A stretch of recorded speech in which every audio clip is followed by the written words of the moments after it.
What is going on, people? We are Tottenham TV here, back again with another video.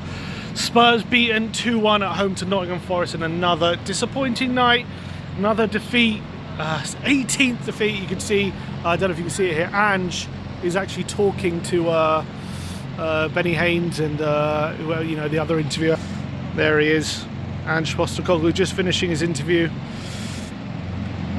Yeah, I guess we'll get a bit of that, a bit of Ange's reaction. Not much going on here. What can I say? You can feel it in the crowd, the apathy towards this game. Silent, literally not a sound being made. I guess it didn't help the fact that we were 1-0 down, obviously, within 5 minutes, which is just such a common theme with this team. Starting slow, starting sloppy, giving up a goal, mistakes at the back. And then we make it, and then look, to be fair, the first 15 minutes, obviously they had a goal ruled out for offside through Chris Wood, and then the next one, I think a few minutes later, a header. I have to say, Vicario, starting to get a bit worried about him. Wolves game, 2 mistakes, terrible performance. Chelsea was wobbly. And now this game, I have to say, the first 2 goals, I'm saying it's disappointing from him. I think even the goal that was ruled out for offside, it wasn't particularly, didn't cover himself in much glory there. Vicario, I think, I know the first one got deflected, but should be keeping that out. Second one comes for a cross. If you come for a cross, everyone knows goalkeeping 101. If you come for that cross, you have to get there. You cannot miss the ball if you're coming for that cross. He doesn't. Gives Chris Wood an open goal. Fair play to Chris Wood. He took it well, but yeah, you just got to say, disappointing to lose this game in the manner that we did. What I would say, to be fair to the team, it's probably one of our better performances than we've seen in a few weeks.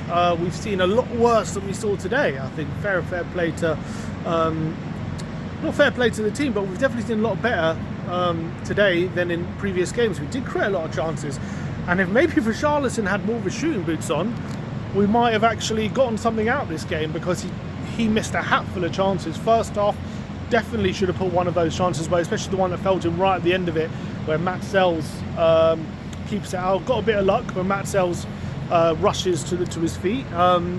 We did have quite a few chances. Richarlison had a number of headers. One of the back posts. I thought Odegaard had a really bright first half, to be fair to him. I thought Odegaard and Tell, we looked a lot better out wide when Odegaard and Tell with them. I don't know if it was the first time we've seen them start together, but I thought we looked so much better with those two out wide. But I think Decky looked out of sorts a bit in that first half. Didn't think he had a fantastic game. And then, to be fair, I thought we were probably a bit unlucky to be 2-0 down at half-time. So maybe losing by 1 would have been more fair. But again, didn't take our chances. Mistakes at the back. Second half, I thought, to be fair, we did dominate. And yes, Morgan Gibbs-White has that one chance when, again, we bring on Danto and Davis, and one of them makes a mistake, allows Morgan Gibbs-White to go through, and he misses his chance. But other than that, we were the ones making the chances, to be fair. Richarlison again had a header saved by Matt Sells. Kulusevski has a header cleared off the line.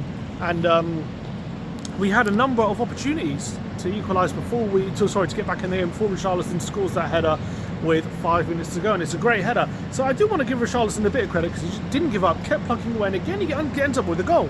And that's another goal after he's scoring against Wolves. He has had a few goals, since come back from that injury. And to be fair, he does look more of a goal threat than Solanke.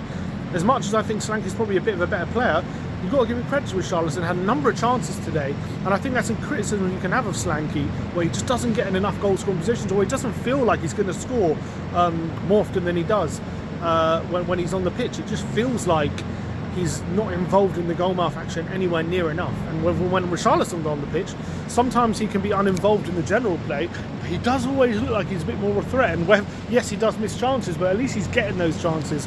Whereas with Solanke, that's not always the case. Sometimes he's not even getting those chances. So I think you've got to give a bit of credit there to Richarlison for that. And he did get his goal. And didn't really look like getting that equaliser after scoring, but we were obviously piling on the pressure, and credit to Forest, they were able to ride it out. But today was a classic case of Forest being clinical, Forest taking their chances, minimal chances, but Tottenham, I think, and just it doesn't really matter, does it, that we lost? Let's be honest, it's all on that Europa League, and you could feel that. You could absolutely feel that in the ground today. It was absolutely silent. No, but like it wasn't toxic. It wasn't, and no one was angry. In fact, it was fairly encouraging, even at 2-0. But I think the main thing, it was very, very quiet. Like no one was angry. No one was spitting their dummy out. No one was booing. There were a few boos at half time and full time, but it wasn't, that loud. I think Spurs fans have just moved on to a bit of that apathetic stage where they're numb to these defeats, and also they kind of know. You can feel it. They kind of know it's nothing really matters if we lose or win today. It's all about creating a bit of happiness, building momentum, because everything's in that Europa League. In terms of performance against a good Forest side in general, I thought we were probably unlucky not to get anything out of the game. I think we probably deserved at least a point. Probably the better team, to be honest, in terms of chances created and how much we're able to hurt them. So I think we can count ourselves a bit unlucky that we got nothing. But again, that's the story of a lot of games this season. And at some point, you got to say, like, how many times can you say that? And how many times can you say that without putting blame on the team and the manager? I was just looking at Ange on the TV as well, looking down and dejected, not surprised. And I can assume he's very, very frustrated after what was a disappointing result after a not too bad performance. So I think he will be frustrated, but at the end of the day, the stats are horrific. 18 losses, down in 16th, only 1 point above West Ham, who are currently terrible as well.